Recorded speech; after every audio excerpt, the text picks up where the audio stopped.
Nous en arrivons maintenant à Stade de deuxième avec la suite des événements sportifs puisque nous avons tout dit sur le Tour de France en ouverture du journal. Alors Gérard Rolls, on commence par le Grand Prix d'Allemagne que je résume, Piquet vainqueur et puis surtout la panne d'essence d'Alain Prost. Oui, vous savez Philippe, c'était jamais amusant de tomber en panne d'essence et de pousser sa voiture. C'est jamais drôle sur la route lorsque ça vous arrive avec votre femme ou votre fiancé, c'est le fameux coup de la panne. Mais alors en plus, quand ça arrive sur un circuit de compétition automobile pendant une course de Formule 1 comptant pour les championnats du monde, là il y a de quoi exploser de colère. Commentaire d'Alain Prost après sa panne d'essence cet après-midi donc sur le circuit d'Hockenheim. J'ai eu un véritable coup au cœur lorsque mon ordinateur de bord m'a montré que j'étais en panne à 100 mètres de la ligne. Victoire donc dans ce Grand Prix du Brésilien Piquet devant Senna et Mansell, le Britannique Mansell qui fait la bonne affaire. Le résumé, Jean Mamère.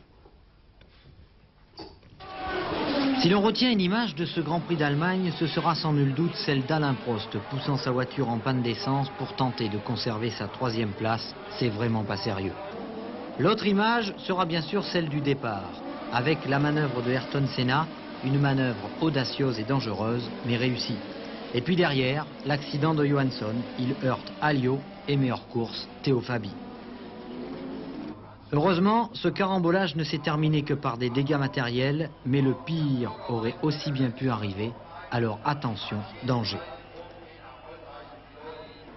Devant, Piquet, après quelques tours, passe Rosberg pour prendre la tête du Grand Prix d'Allemagne. Il devance alors Rosberg sur McLaren, Prost à 3 secondes lui aussi sur McLaren, Senna sur Lotus Renault est à 7 secondes, puis légèrement distancé déjà, Arnoux sur Ligier Renault et Mansell sur Williams Honda. Un ordre qui ne change pas jusqu'au 2e arrêt au stand de Nelson Piquet. Il repart en 3e position, derrière Rosberg leader et Prost qui l'a alors en point de mire. Il ne tarde pas à passer Alain Prost et à se lancer à la poursuite de Rosberg. 6 tours plus tard, il passe Rosberg à son tour et prend la tête du Grand Prix. La course alors semble terminée. Mais dans le dernier tour, Rosberg rate un virage et perd sa 2e place. Piquet zigzague et tombe en panne d'essence dans le dernier tour. Il parvient cependant au ralenti et sur son élan à emporter ce Grand Prix. Senna, surprenant 2e, a passé Rosberg mais aussi Prost et c'est en panne qu'il franchit la ligne d'arrivée. Quant à Alain Prost, il est en panne sèche totale. Il se fait souffler la 3e place par Nigel Mansell et en terminant 6e, il se trouve relégué à 7 points du Britannique au championnat du monde. Mais pour Prost, rien n'est encore perdu.